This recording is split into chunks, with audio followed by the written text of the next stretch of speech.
Hey, I'm Kyle. I'm a software developer here at Proof+Geist, and I'm the primary developer and maintainer of OttoFMS and OttoDeploy and the Automatic Cloud Console.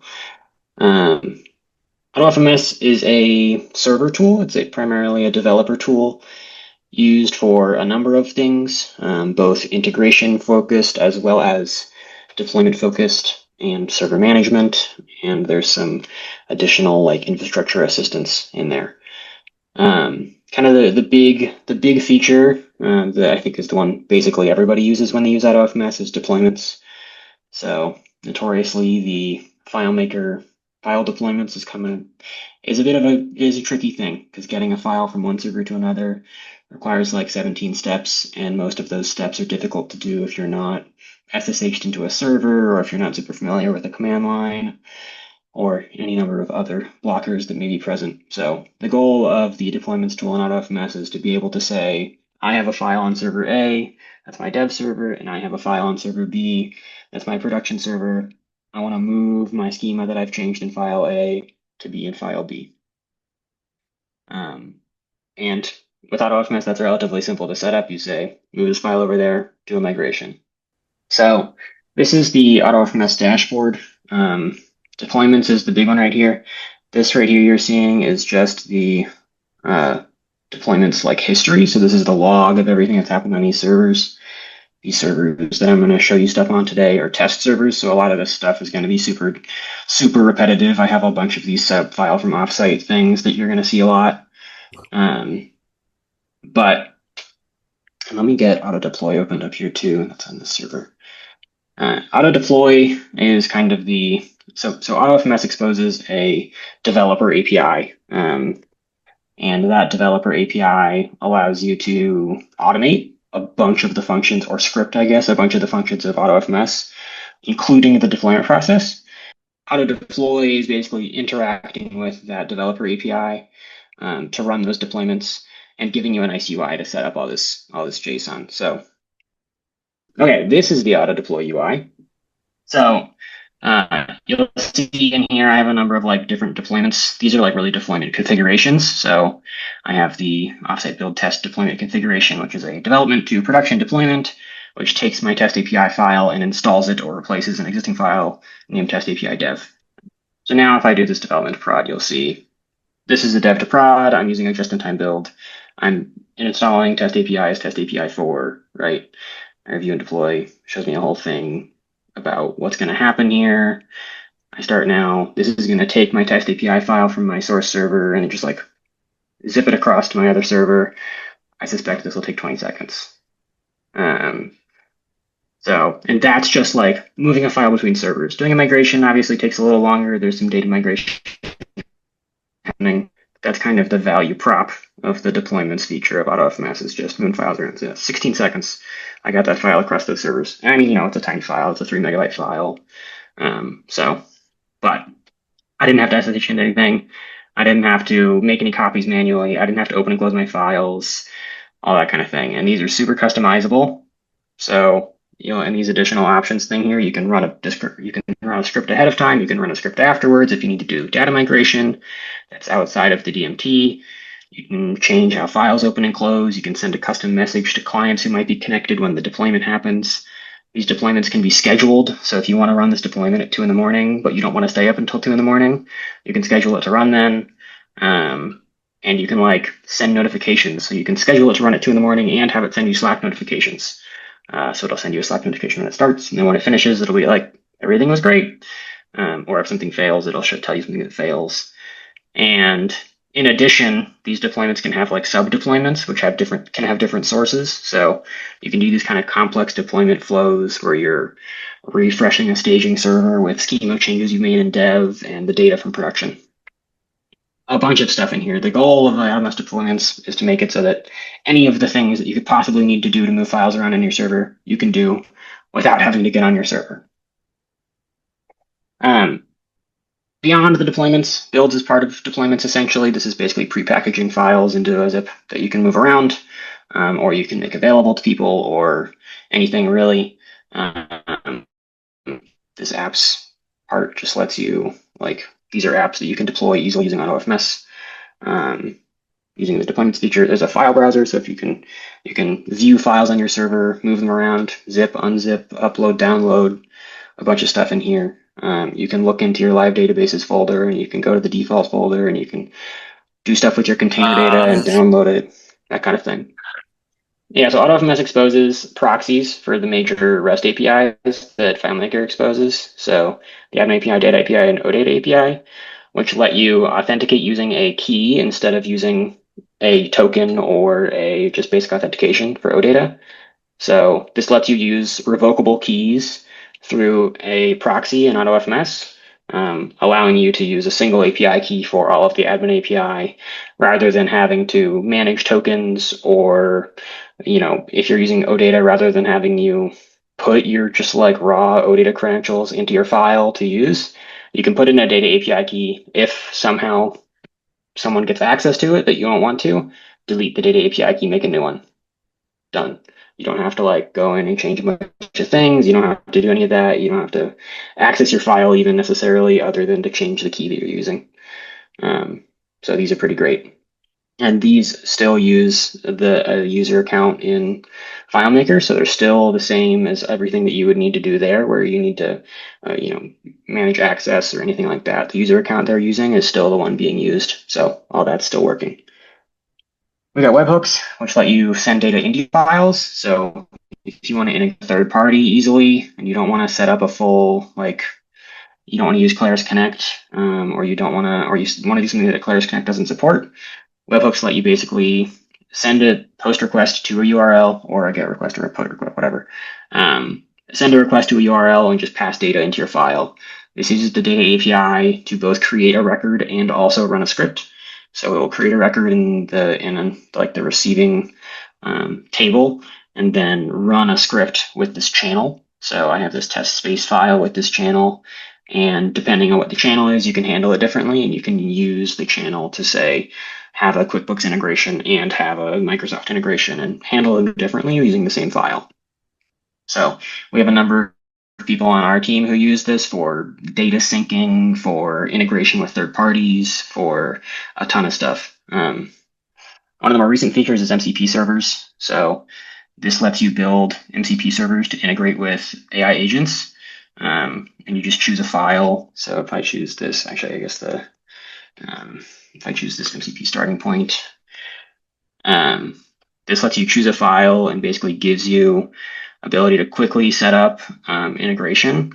And a tool is just a script. So you say, I want to use the create contact script. You define the input schema you want to pass in, which tells whatever LLM you're using what it can send this, and then this lets you basically, within Claude or ChatGPT, say, hey, create me a customer in my database with this information, or here's a picture of a business card, create me that contact. And depending on the capabilities of whatever agent you're using, it will grab all the information you need, use the tools you've set up in your MCP server and your FileMaker application, and just integrate really seamlessly. So another great tool for external integration. And then, of course, there's, we have a bunch of stuff that just integrates with the admin API. You do full file management. We have a bunch of stuff that integrates with the developer tool. So you can see here, if I go into here, you can see I have all of the developer tool commands just available as APIs. You can run recoveries, you can run consistency checks, you can do downloads, get save as XMLs, stuff. You can manage files open and closed. And then you'll see up here, you can manage FileMaker clients, which is just this data API client right now. But you can disconnect them and send the messages. You can send the messages en masse, and you can manage the FileMaker services. So there's tons of features packed in here, and there's features that don't have UI as well. So the whole developer API has a doc, but isn't really, you don't see it in this UI at all. In some of the more recent versions of FileMaker, they added triggers, which FileMaker calls webhooks, but we already had webhooks, so it was going to be confusing if we also called them webhooks. So these are an OData feature that FileMaker shipped recently. I don't remember what version specifically. I think it was one of the versions of 21. But these let you basically send webhook notifications when data changes in your file. So good if you need real-time syncing. I believe they added it for Studio, so It's kind of that real-time syncing across two places, or you can add like OData type selectors and only get information when you want it. And these integrate really well with AutoFMS webhooks. So if you have a different file you want to get data to, set up a trigger. Whenever something happens, it sends it to your webhook in the other file, and away you go. There's also a great log viewer, which does great log searching. You'll see here, I have a bunch of these errors that we saw earlier. My admin API key was broken. So you can do searching and you can do filtering and clearing and refreshing, and you can download the full log file if you want. I guess the last big one is offsites. So OttoFMS has offsite backup support. So you can set up a backup schedule, like a regular FileMaker backup schedule, and then you can hook it up to AutoFMS with an offsite backup schedule and basically push it up to any S3 compatible offsite location and sync all your data up and say, every night I want to back up my files. And if, God forbid, you have a disaster where your server gets hosed or somebody locks down your files or anything, you have a copy of your files somewhere. Based on whatever schedule you have a copy however long in the past. So, but yeah, that's kind of a brief, hopefully brief overview of the main feature set. The goal really with AutoFMS is to get you all the things you need to manage a server well and work well with a FileMaker solution. I'll also add like everything I've just shown you is completely free. At no point in the process do you have to enter any sort of credit card information. You do have to get a license, but so you have to give us your email at one point. But other than that, this is completely free to download and install and set up a license with. And all of this is just what we think developers should have access to when they're working with FileMaker. So it's completely table stakes. Nothing like we're not trying to get anything from you by doing this. So, and I know the guys from Portage Bay want to talk a little bit about how they use AutoFMS. Yeah, first, thank you. This product is maybe my favorite thing, maybe in the FileMaker realm. So it's been a lifesaver us to the point where we're pretty reliant on it. And so uh my whole, the workflow where we do have files and solutions that can be managed with a dev and deploy model, this is like streamlined everything for us. So it's been wonderful in that regard. I found myself using the AutoFMS more than the FileMaker server admin console because there's just a lot more, a lot more options. Moving files around it's no longer a pain. I mean, it's been a great tool for all of our deployments. I can't really think of any, like any times where we're not using it for something. I'm always looking in AutoFMS first. So thanks again. It's been fantastic. I have a few questions. Just kind of about standards and what might be some of the things that we should be looking at as far as regular maintenance and is there a workflow flow process that we should be integrating into some of our deployments or maintenance schedules, things like that? Personally, I'm constantly watching a lot of the forums for any changes coming up or fixes people may have tried and worked through. For the most part, I can find everything I've needed on the forum, so that's been also fantastic. Very responsive. Awesome. It's great to see so many people using it in a similar fashion, so I never have to worry about getting a dead end somewhere. Uh, Anyways, that's my bit. Evan, do you have a bit? I mean, you pretty much stole the spotlight on that one. Um, so Joe's handling more of the deployment side of it. I'm handling the server management. So um, the features like offsite backups have been just absolutely phenomenal for us, right? So I think we're north of 50 servers we've got this deployed on right now. And it's just been an absolute game changer for us. So we're very excited to learn a little bit more about it. As you were sitting here going over stuff, I'm like, yeah, you know what? Maybe we need to look at this internally and use these tools more. Maybe we need to be looking at webhooks more through this or MCP servers and stuff like that. So I've got some notes for Joe and I to discuss offline now. Yeah, yeah, for sure. It's funny the people on the Proof Guys team, even though they're the closest to it, occasionally like one of them will be, do we have hey, does AutoFMS have the ability to do this? And I'm like, yeah, we added that 3 months ago, So we're constantly getting, and Proof is we do a bunch of FileMaker all the time. So I'm getting feedback from them. I get feedback through the community, and we shipped an update yesterday of AutoFMS that added a bunch of new developer tool stuff and a bunch of new multi-file stuff. Wow. So we're constantly shipping new Thanks. things.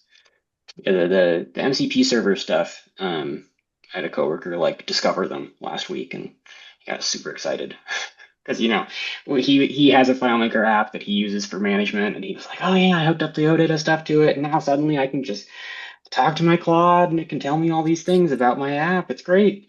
So, and I will for those of you who are privacy minded, all of AutoFMS runs completely on your server. The data is all stored on your server. The only thing that leaves is like a little bit of usage data that just tells us if you're running deployments, if you're running webhooks, are you using OData, MCP? There's no information that gets sent back to us other than like the count of webhooks you've sent. Like there's nothing, no customer information, anything like that. So everything is stored in the database on your server. So all that privacy is handled by you, hopefully. We have our deployments set up, scheduled. We're using some for builds, or we're using builds with some of our deployments, and then others are Okay. most of them are just in time. We're getting to the point where I'm doing a lot of pre and post deployment scripting.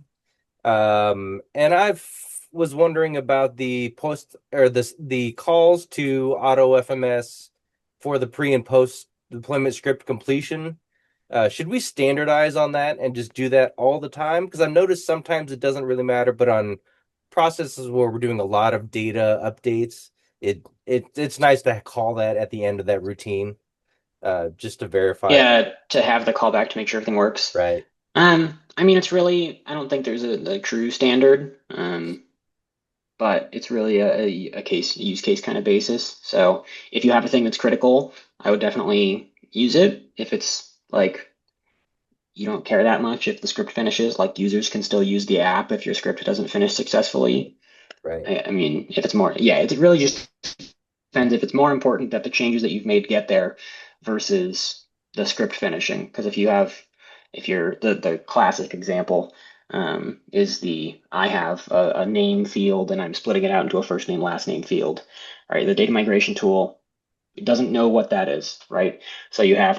you have to do a migration where you say, I have this new file that has the name field and the first name and last name field, or you've changed the name of the name field to first name and you now have a last name field.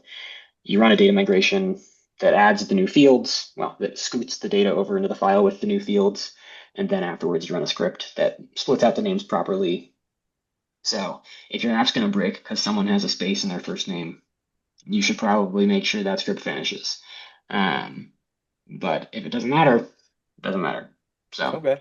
Okay. Yeah, I know. For the most part, our deployments are just doing our post deployment scripts are just doing version, setting the next yeah, version, right? So it's yeah, pretty yeah. 90% of the time that's what we're doing. But there are some solutions that do require some data processing, post processing after a deployment. And I mean, yeah, you're right. The file can still be used and users can log in, but they're going to see unexpected results if they're like going to Right. new records, and Yeah. so Things are going to look broken. It's right, probably right. better just to roll it back. Yeah. And Yeah. that's one of the things I guess I should mention. So Joe's referencing it, but the AutoFMS deployments are atomic. So if you have a deployment with 20 files and you migrate 10 of them, and then suddenly on your 11th file, the migration fails. Um, AutoFMS, before it starts running all the migrations, makes a backup of all your files. And when the 11th one fails, it'll be like, oh, we failed. It'll undo all the changes you just made. It'll restore all those backups and it'll reopen the files so that you, as the developer, will know something broke and you can go in and figure out what happened. But your users hopefully won't be interrupted for more than whatever the downtime is of the deployment. They won't be suddenly in a weird broken state where you have half files that migrated and half files that didn't, and that kind of thing.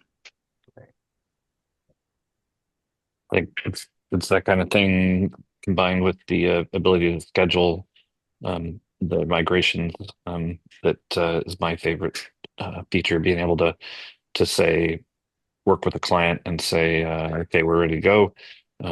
and then schedule it for 2 in the morning, and not have to be babysitting it. That's Right. a big benefit. Yeah. Yeah, and the same thing kind of applies. So builds are kind of you can think of a build as basically a snapshot of your files. It's a set of files you want to be able to use for something. But you can make a build whenever you want, right? It makes a backup of your files and it puts them into a zip to be able to move around. So if you're working and you on Tuesday are like, we fully tested this thing, we're ready to go, and your customer says, great, we can deploy it Friday night. You don't want to just sit around for 3 days, right? You want to do stuff for 3 days. So you can make a build on Tuesday, and then on Friday you just deploy that build. And you can keep working Wednesday, Thursday, Friday on your files. And when you deploy on Friday, you can be sure that the files you're deploying are the ones that were ready to be deployed on Tuesday. So you can kind of keep your dev process moving without having to worry about, oh, I need to keep these pristine for my deployments. Right. That's such a great feature. I mean, I know it's like standardized in any dev and deploy model, but man, to be able to do that in FileMaker, that's never been done before until now. So it's great.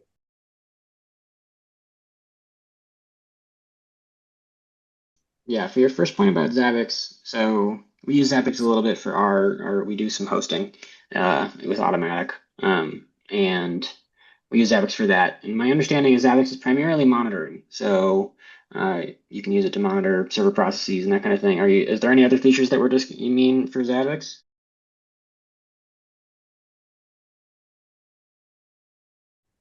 For those of you who don't know, Zabbix does a bunch of server monitoring essentially. So you can set it up to run commands that put out outputs to see what CPU percentage you're at or that kind of thing. Or you can set it up to watch logs and give you notifications when certain things happen. And it will store historical values of your various server processes as well as being able to do alerts, hard drive space, that kind of thing. AutoFMS doesn't really do monitoring. If you need monitoring, you should really choose a tool like Zabbix that is built for that. AutoFMS is really intended for like a process management and integration perspective rather than like a server monitoring side.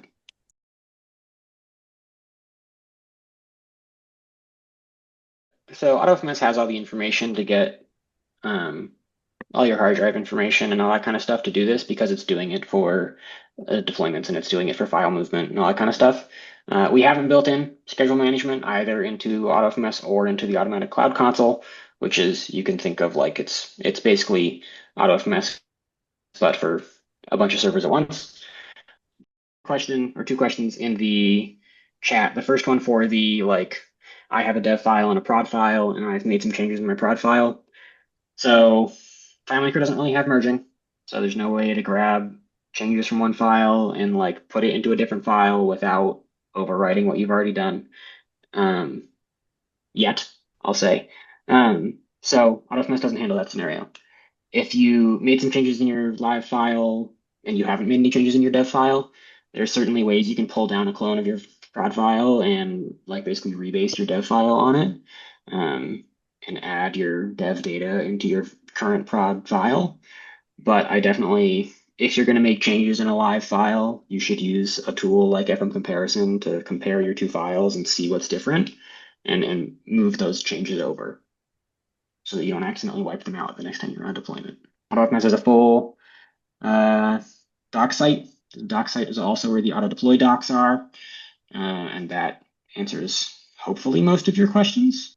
So if you have any questions, feel free to post them in the community. I get a Slack notification when somebody posts something in the community, so I'll see that real fast. And yeah, Todd and I respond to a bunch of those. So that's a great place. That's a great way to reach us. That's the primary support method for AutoFMS. If you have a problem or you run into an error you don't know how to fix, the community is where you want to go.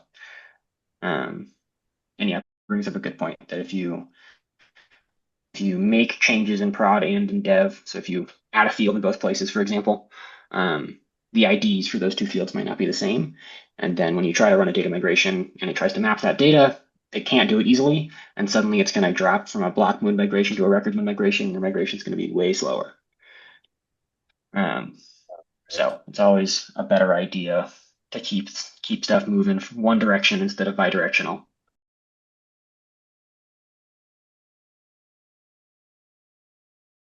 There's a couple possibilities. So when your migration gets really slow, it can be a hardware problem. Like if you're running on a like a Docker instance that's on a shared server, and another server on your instance is using a bunch of the CPU, the data migration tool can't use that much of it, so it's going to be slower. The other thing is about the record mode migration. The FileMaker switches to record mode kind of in an unknowable way. We don't really know why it does. There's some things that we're like, okay, yeah, it does it if you have IDs out of alignment and stuff like that. But sometimes it'll just drop into record mode for fun. And if that happens, your data migration is going to be way slower.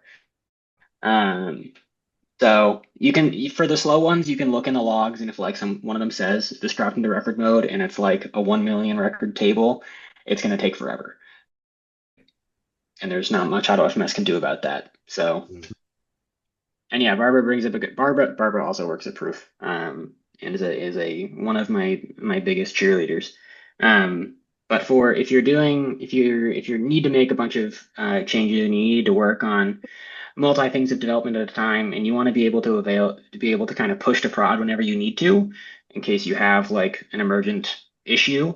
We use a lot of feature flagging, so I am personally not hugely aware of all of the techniques, but Barbara can certainly speak to those. But basically, you're saying hiding a feature behind a flag so that if you're changing the functionality of a button, you set a flag somewhere in your file, either in a data table or in like a global variable. And basically, when you get to the point in the script where you're changing, you say, hey, if the flag is not set to this value, use the old way. And then you can kind of branch based on whatever you want to turn on. And if you're using data, you can easily like switch those on in production really quickly and have someone test something. If you're using schema, you can set it in the file itself and say, I don't want this. I want to work on this development, but I don't want it to go live if I need to deploy in an hour. So that's a pretty good strategy if you want to be able to kind of do continuous deployment and hopefully avoid the need to make edits in your live files. So Claris is making some changes. Hopefully, we'll see if they work out, I guess. But they're making some changes to the patch tool, the FileMaker, the solution upgrade tool is the technical name for it, which will hopefully allow for significantly faster migrations in some situations. So the solution update tool, if you don't know, is basically a way that you can take XML blocks and like shove them into your FileMaker file without having to do a full data migration. So the data migration flow right now, you basically take a dev file that has a set of blessed schema, you make a clone of it, you send your clone over to your production server or whatever your destination server is, and then you migrate all of the data from your live file into your new file. The reason this takes so long is because you're not really like just making changes to the schema. You're taking a file with new schema and moving all your data into it, right? So it can take a really long time, which is just the way the DMT works. But hopefully, with the advent of the solution update tool, we'll be able to, instead of doing this full data migration thing, we'll be able to somehow generate a patch file and basically say, yep, make those changes on the file, and it will just do it. So we'll see if that works. We'll see what happens there, but hopefully there are some good changes coming in the future on making these significantly faster. We will see. Yeah, that's interesting. I do wonder if, most of our deployments, I haven't really been concerned about speed. Most of our deployments are within 20 minutes, which is fantastic. I Sure. mean, including the whole bit, right? Like top to bottom. We do have a couple that are in the 2 to 3 hour mark. And I often wonder there's the solutions that I'm thinking of are extremely reliant on SQL calls in calculated fields to pull data when things are set. Sure. You think that that's probably a significant factor in why those deployments take a while? It could be. I know that there are some problems with like when you do calculations, if you have to recalculate, Right. you're not doing stored calculations, right? It has to recalculate everything when you move all the data. So I suspect that's probably why. Um, I will freely admit that I am actually not a FileMaker file structural expert, Sure. Sure. and do much more on the server side. So I'm sure there are people who can answer that question better than I can. I always feel obligated to point out that we didn't write the solution. that has SQL calls in the field definitions. We inherited those. Yeah. As a company, we have decided to not We do take not that approve of that approach and are technique. undoing those, but that's I was on going to us. say, I'm literally in the process of undoing that now. Yeah. It's an inherited flaw, yeah. Using Mhm. SQLs in calcs is not best practice. Right. Yeah. But Yeah. what's ringing in my head a little bell is, wasn't there a bug where the file got bloated with that use case with SQL and calcs hidden? Oh. So you might have issues within that file from a bug that's been fixed since, but it was a Hmm. Claris level bug that involves SQL. Go Google, see if I find it. Wow. Interesting to Well, hear I'm glad about. we're getting rid of that in time. I mean, it's not an easy Yeah, process, that's for sure. that's a slow one. Yeah. Yeah, and a lot of those SQL calls that are problems have to do with bad naming, multiple TOs connected so that it slows down to get to what it needs to, even though you are making the where clause connection join, um, it still has to process through what's in that layout, what's in that table, what's in that relationship graph. And that really, really bogs it down. And I'm hoping they've made improvements in it, but mostly it's developers just don't understand how the execute SQL works well enough to make it efficient. So unfortunately, it's something that has to be fixed, and it's the only way to speed it up. So as we were talking about Zabbix, I have some general thoughts about how we could use features from one another to manage the OttoFMS environments between all of our servers. But I'd like to hear your thoughts on maybe some best practices for, updating all the FMS instances all at once and scheduling maintenance for all of our servers in that regard. We have schedules for all of our FileMaker server maintenance, but what kind of schedule should we create for OttoFMS maintenance? Yeah, OttoFMS, so under the hood, it's a node process. Node it doesn't really need a restart super often. I know people sometimes people are like, hey, I have this thing on my AutoFMS instance, and I go and I look, and the way I tell what version it is from the logs is that I can see, when it restarts, it logs it. So I'll go back and I'll see like, oh, what is the version? And it's like the last time you restarted was 3 months ago, which is fine. There's no problems with that. So I don't think there's any super necessary like scheduled restarts or anything like that. If you want to, sure. AutoFMS does some like cleanup on restart that would be maybe useful to run, but it also runs it every now and again anyways. So as for like an update timeline, we release updates on like no particular schedule. So it's not like, every Friday I push out changes that you can pick up.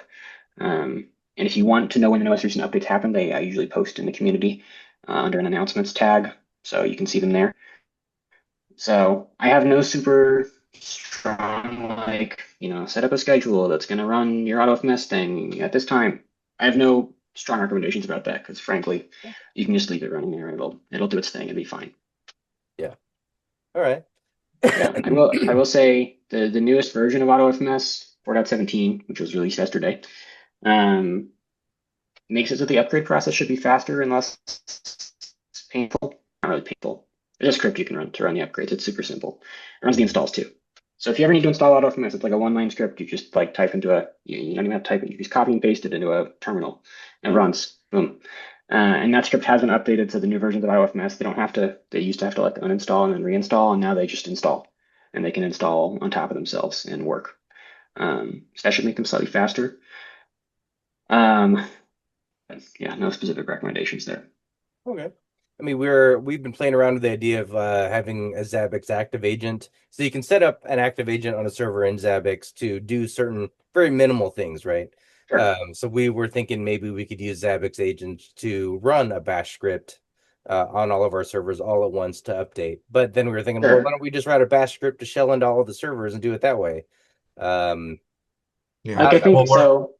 and we're actually doing exactly that now, Joe. Right. We're not using Zabbix, we're using a different tool now, but we've got a PowerShell script that we just have on a schedule to, Yep. or I can Yeah. run it manually that just goes and updates all of our machines by OS type.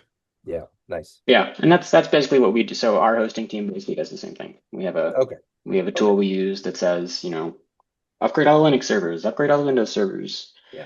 Kicks off it runs the script, but it just kicks it all off on all the servers at the same time. It'd be kind of nice if we had a webhook to pull that latest release, just to know, like, look at Yeah, that so announcement tape. I'm thinking out loud now, right? there's a there's a Right. JSON file you can pull down. Oh, there it Okay. is. There we Oh, go. I'm gonna start. I'm thanks, gonna the rewrite lab. those automations for that exact thing, just so we can keep things up to date. I can get you a link. You can also look in the install script. You can almost get it. Yeah, that link will get you the JSON, and the latest version key is the one you want. Nice. There we go. That's perfect. Fantastic. So, and yeah, the latest version key is the whatever's published. So as soon as it's published, that gets updated. And that's how like the download script will hit an endpoint that will return the new version, and it uses that JSON to determine what the newest version is. So Cool. that is your source of truth. Thank you for that. Yeah. Oh yeah.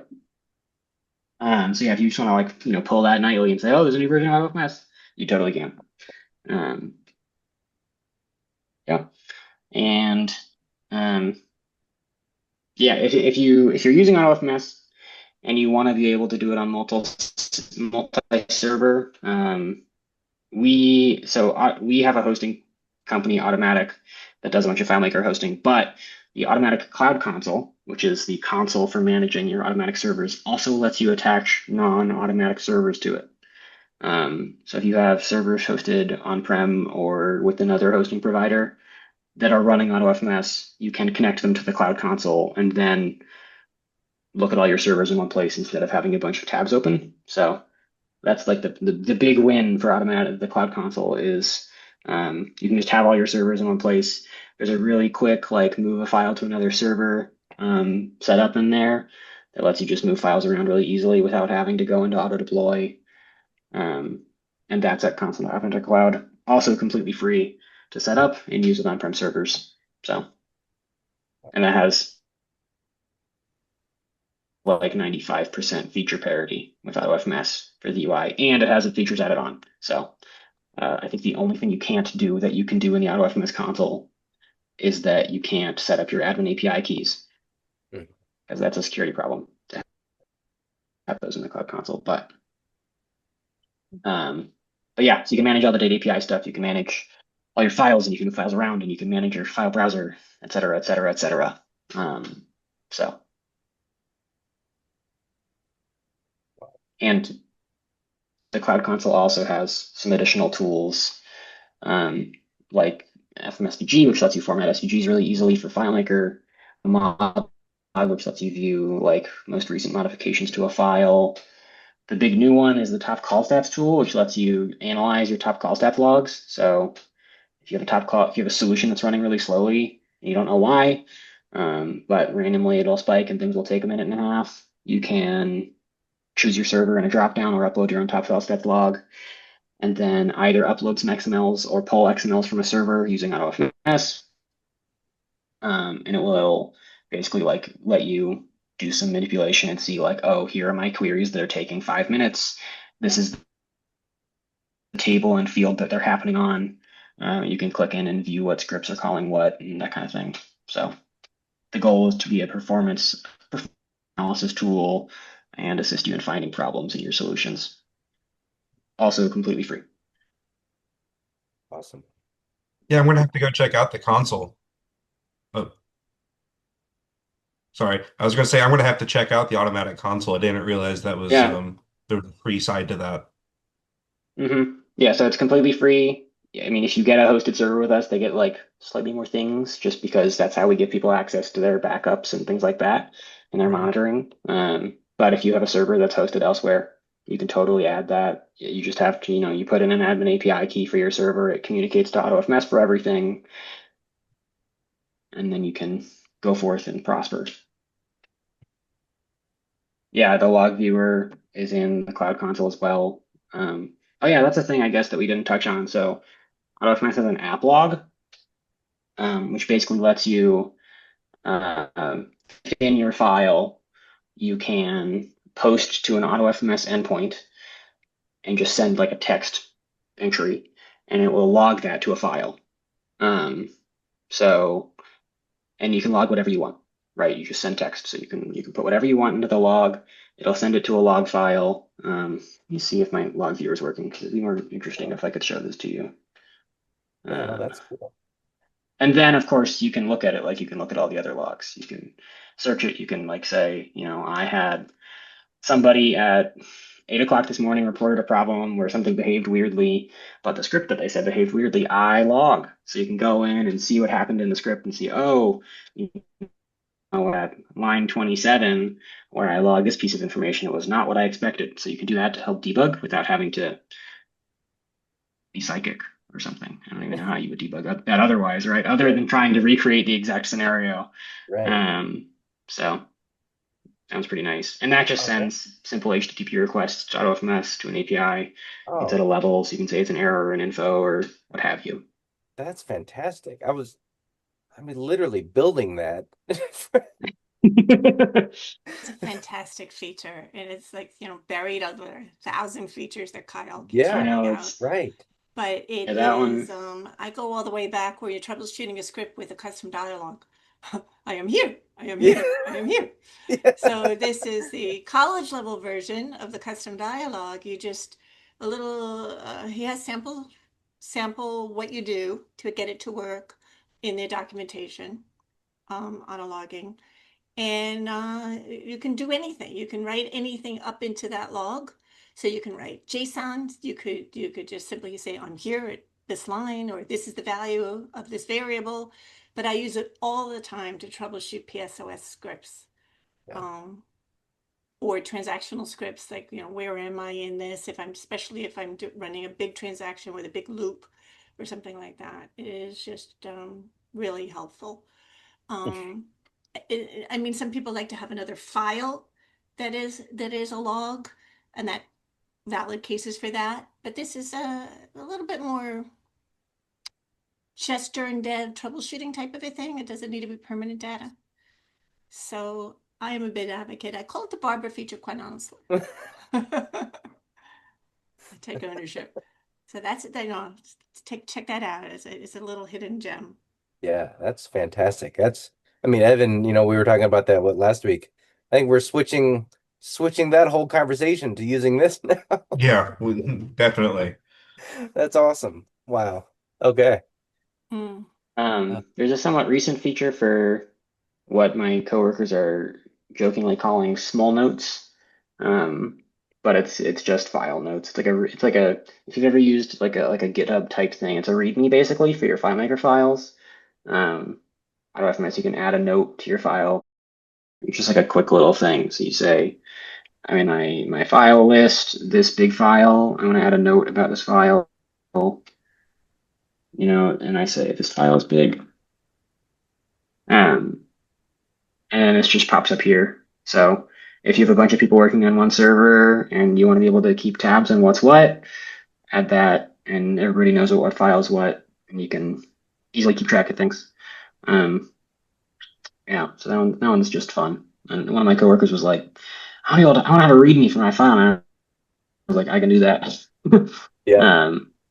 So, oh yeah, and then there's a number of things hidden deep in the config in here. So the app log is in here.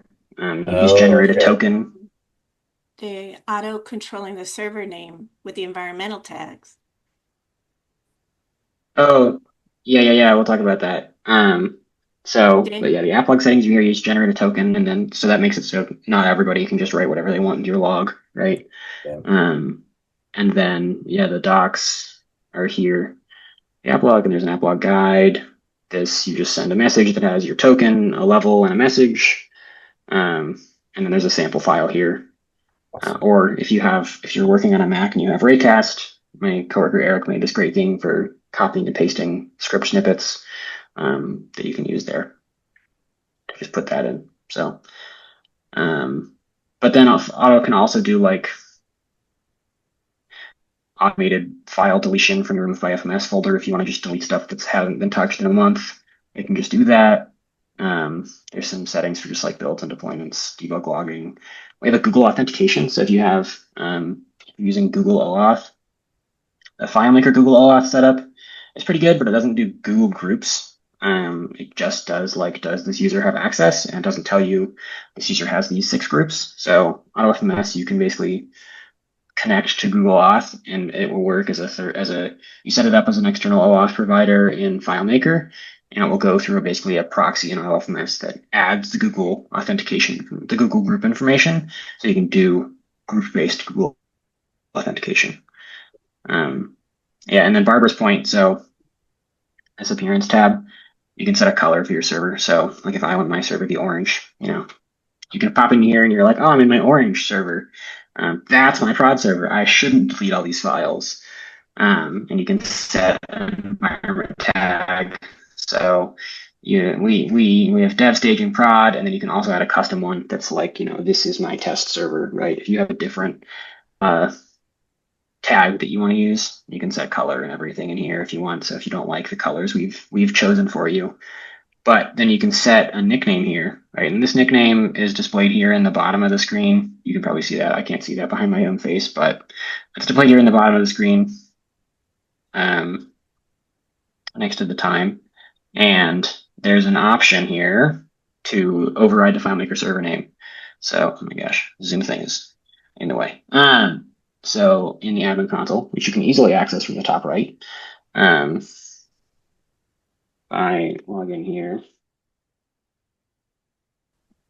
So, this is right now just called prod. Yeah, that's the wrong button. But if I click on this override server name, this will say this is going to change your server name. It may break some stuff if you rely on that, which I don't, so it's fine. And now you'll see here, this is now Acme prod. But then you can use your environment tag at the beginning here to basically like define what environment you're in, because you can get the host name inside your FileMaker file. So if you say, get host name starts with bracket prod, you're in prod. Or if it starts with bracket dev, you're in dev. And then you can do branching logic based on which environment you're in. There are some docs about this as well. So yeah, that's a fun one. And then if I, turn this on by accident and I turn this off, I can revert it. And then it's back to prod, presumably once I refresh. Or not. It's being finicky. Sometimes it does. So, but yeah, so there's just some nice, it's just nice developer stuff, really, being able to, I used to work for a healthcare company, and it was like, they had like 17 million environments, and it was like, you'd be in prod, and it would be bright red terminal, don't do anything, that kind of thing. So that's the goal here, is to make it so you can color code your servers and know where you are and put in tags. And in the automatic console, you can also do all of this, and the tags are useful there too. So yeah, I can show you the automatic console actually while we're here. So this is the automatic console. You'll see, so this is just like a top level server view. If I click into one of these, this is that same server we were just looking at. It's also orange. And you can see I have all the exact same stuff on the side, except this is an automatic server, so it also has this monitoring tab. This shows you like a historic usage of all of the things. And this is all using Zabbix under the hood. So another plug for Zabbix.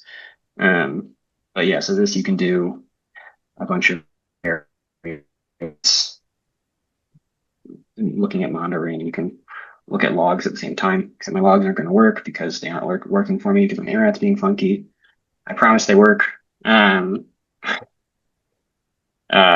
Yeah, and then I will show off the top call stats if on here just because I'm here already. So yeah. In this tools tab in the top call stats.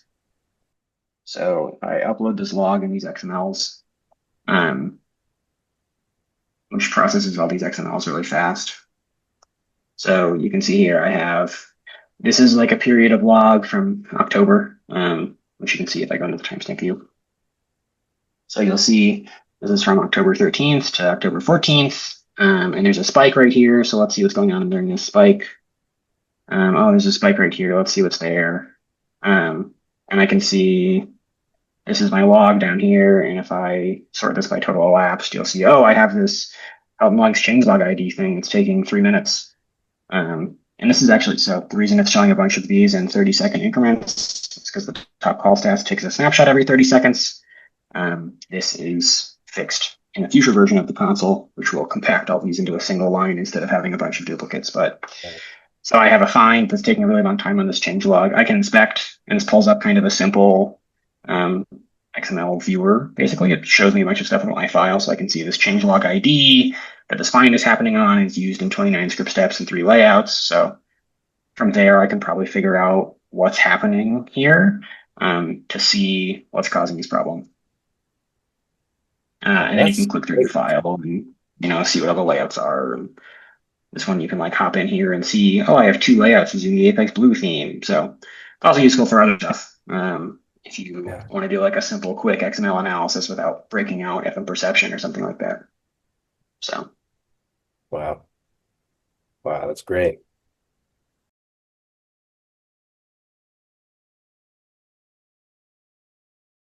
I was mentioning, yeah, so that we haven't, in the existing console, in the current version of the cloud console, we have not yet aggregated those. So this find right here, you see that's 2.8, 2.4, 1.9, 1.4, that's just 30 seconds apart. That is a single call over the course of 3 minutes that gets caught in each one of these 30-second increments. But we've already done the development to do that compaction. It's just not live yet. How much of the reporting that you've just shown off is specific to automatic servers versus bring your own server to the automatic console? So this top call stats one, everything I've shown you right here is just like you can do it with any server. You don't even have to have a server in the cloud console. You just can make an account and come and do this. If you have a server, like if I reset this, let's see if this works, because it didn't like it earlier when I did this. So if I don't think my Acme prod server has a top call stats. So you'll see here, I can say, choose a server, grab the log. And so I'll pull the log from the server and just load it. And then the server I chose, so if I go into the timestamp here, the server I chose was a automatic server. Hold on, I have to get this to be a certain time range. So it was an automatic server, so I can see this like server monitoring section right here. And then you can do this like fun, at the point that this spiked, my CPU also spiked kind of analysis. That's only for automatic because we don't have, connection to Zabbix on your server if you're not an automatic server. Right. But like this log viewer here is not just on automatic, right? This is on any server. The monitoring stats I showed you in the servers tab, this monitoring tab just won't show up if it's not hosted with automatic. So that is automatic specific. And there's some information like in this dashboard, this whole automatic details card only shows up if it's an automatic server. And there's a backups tab in here, this backups tab. This is automatic backups. So this won't show up if you're on an on-prem server, but everything else that I've shown you pretty much will work if you have an on-prem. So like I have an on-prem server in here, actually. This OttoFMS Mac, this is technically an on-prem server. So it is sort of hosted with automatic, but it's technically not according to the console. And you'll see here, this is the state. So everything is still available. I don't have that backups tab. I don't have that monitoring tab, but pretty much everything else is still there. That's the cloud console. It's cool. And I guess the fun thing, so the fun thing in here is that since we have multiple servers here, now we can do all the things that you can do with multiple servers, like sending a file around. So I have this Kyle API server. I want to send it to, an Acme prod. I want to do an install, put it in the KBD demo subfolder, create a new one, send the container data with it, go. That's great. Right, and this will say, starting a deployment, installing these files. It doesn't have a pre-deployment script. And so the nice thing about the deployment logs, you can also just click here to see the nicer, bigger version of the deployment logs. The deployment logs will show you everything that's happening during your deployment. We saw this earlier in OttoDeploy, but for a simple install, it's simple. So, I queued it, I started it, I sent the request to do a just-in-time build. It started. 3 seconds later, it completed because it was a tiny file. It moved the build. It unzipped it. There wasn't anything to back up for the file, so it just installed it. It was just an install, so it's a super quick file system operation. It finishes the install. It deleted the build from the file. It opens the files. There's no post-deployment script, and then it's done. Right? So it took 16 seconds to this file over, and you can see everything that happened. If you go into a migration, and I think most of the, here's one. So this one's a migration. It failed, but we can see some stuff. So you'll see here, it does the same thing. It queues it, it starts it, gets my files. This one just had the build in the inbox already, so it's just using it. You'll see here, it unzips it, and then it starts a data migration. And for each file, it will show you the entire data migration. So this is just the straight output of the DMT piped to here. So you'll see it's doing the mapping, it's copying everything, it's doing mapping. And then this file, once again, this is that same test API file with a different name. It's tiny. There's like there's 3 tables. But if you have a big file, it'll go through every table. It'll show you, oh, I'm mapping this log, I'm mapping a table log to the new table log, et cetera, et cetera. And it will show you the full thing. And this will kind of stream in as things happen. I will say the one thing that this is slightly annoying about this is that logs come in after the fact.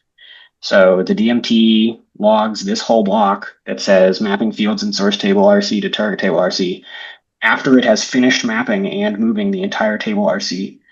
So if your migration suddenly looks like it's broken, installing, and nothing is happening, it probably means it's dropped into record mode, but it won't tell you it's dropped into record mode until after it's finished with that record mode part.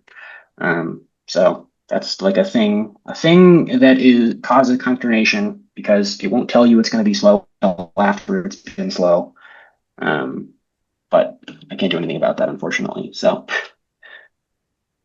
but yeah, it'll show you the full log of everything. So, and then, it does each file in order based on what you sent in. And you can see the full log. You can see if for some reason you have a problem, it'll log the error here and tell you what happened. So this one had this, which is part of the testing, which just says break this deployment on purpose, basically.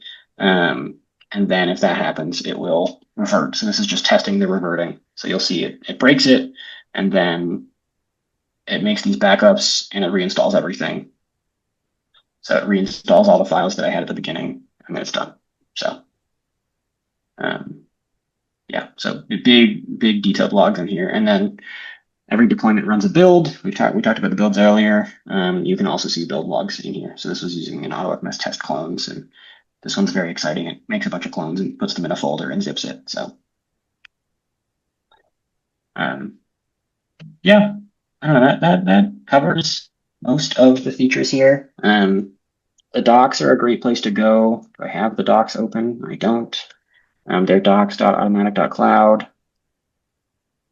So this will take you straight to the OttoFMS docs. This drop down up here will take you to the docs for the other things, Automatic and OttoDeploy, and the OttoFMS developer API doc. And there's guides on getting started in here. If you have like a deployment that you think is kind of weird, so like you're like, oh, I'm doing a staging refresh deployment and I'm trying to work out in my brain how to do it. We have in the guides here, there's just deployment patterns, which covers like kind of the main deployment patterns. So like a simple dev to prod, which Todd has a whole video at the bottom going through, or this is like an 8-minute video going through basically setting up AutoFMS all the way through a dev to prod deployment. The refresh staging deployment, which talks about what the solution is. And then I have a video about how to set it up in OttoDeploy. I will admit some of these videos are somewhat old, so the UI might look different, but it's the same concept. The multi-tenant deployment, so if you have multiple sets of files, so if you have a 5-file solution and you have a server hosting those 5 files, but you host it for 6 different customers, so you have 30 files on your prod server, right? And each customer accesses a different file on there with just like a prefix. You can do all of that in one deployment. So you can say, I have this source file, this source set of 5 files, make me a build with this name, or just make me a just-in-time build, and it will use it again. And then deploy it 6 times to 6 different sets of files using these 6 different names and different credentials. So that's the thing you can set up with AutoFMS if you need to. And as I said before, the deployments are atomic, but actually, so the sub deployment is atomic. So a sub deployment is just like a single deployment in a group. So if you have 6 customers on one server and you say, I want to deploy all 6 of these, it'll deploy all 6 of them in order. But you can set it up so that if one of them fails, not all of them fail. So you can say, deploy these 6 customers, but if customer 4 for some reason breaks, still deploy customer 5 and 6. That kind of thing. The refresh dev deployment, you can do a recurring deployment. So you can set up a schedule basically that says you can schedule a deployment to run at just a time. So you can say run this deployment at noon on Friday, but you can also set up a deployment to run at a time on a schedule. And this is just a FileMaker schedule that's triggering these. So you can set it up with all of the options that a FileMaker schedule has, which is, run this at Saturday at 7 every week for the next year, that kind of thing. Anything you want really. So if you want to be able to set up a refresh of your staging server and you want to get new data from prod and the schema from dev every Saturday at midnight, you can set that up with a recurring deployment. It will run every Saturday and you'll have fresh data in staging every Monday. And then there is a quick walkthrough of how to make your deployments have the lowest downtime possible, which is in here. The gist of it is run a build ahead of time and publish your build to your destination. So your build will just be sitting there. And then when you run your deployment, you just have a build there, it unzips it and runs it. You don't have to do any file moving across networks. This is especially useful if you have an on-prem server that has not a super great network to the outside or something, or doesn't have a good upload speed or whatever, what have you. You can do the moving and building ahead of time, get all that stuff. So docs are great. And there's a bunch of stuff in here about offsite backups and app logging. This is the whole app logging doc I showed earlier. And then, of course, the full console has everything. But the developer API is also in here. It has this beautiful API doc, and you can see everything that you can do here. So everything that you can do in the AutoFMS UI, you can pretty much use the developer API for. The AutoFMS UI is, in fact, using the developer API for most of it. So you can get info about your server. You can edit all your settings. You can do all the offsites via API. You can do keys via API. You can do deployments and builds and manage your FileMaker files and get downloads and copy. You can do all of the developer tool things that I showed earlier via API. There's a whole file management API where you can get download links for files that exist on your server using an API key. Managing MCP servers and webhooks, and et cetera, et cetera, et cetera. So there is a ton of stuff in the API if you ever need to automate anything, or if you want to set up a FileMaker file that does some sort of scripting that works with your servers, you can use the developer API. Yeah, thank you, Kyle. It seems like a good time to start winding down a little bit, if that sounds good to you. And thanks everybody for joining. And remember, next month we're going to be doing a sort of a roundtable discussion about FileMaker AI tools and FileMaker AI development. And again, thanks for joining today.